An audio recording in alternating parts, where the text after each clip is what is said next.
నేను గొర్రెలకు మంచి కాపరిని. యోహాను సువార్త 10వ అధ్యాయము 11వ వచనం. ఇశ్రాయేలులను కాపాడువాడు కునుకడు నిద్రపోడు. యేసు ప్రభు గొర్రెల కొరకు తన ప్రాణం పెట్టాడు. ఆయన గొర్రెలు ఆయన స్వరము వినును.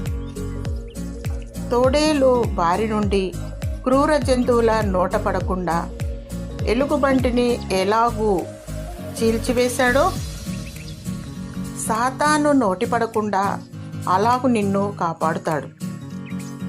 గొర్రె చర్మమును దాల్చి దొంగ నిన్ను దోచుకొని పోకుండా అబద్ధ ప్రవక్తల మోసాల నుండి దేవుడు నిన్ను కాపాడుతాడు.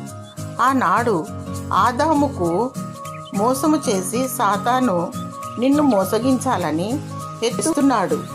2000 సంవత్సరముల క్రితము గొర్రె పిల్లలలాగా నీ పాపాల కోసము ఆయన సిలువలో మరణించాడు. ఆయన మరలా రారాజుగా రానయ్యున్నాడు. ఆయన నీ కన్నీటి బాష్పబిందులను తుడిచివేయును. దేవుడు నీకు తోడయుండి కాపాడి భద్రపరచునుగాక. ఆమేన్.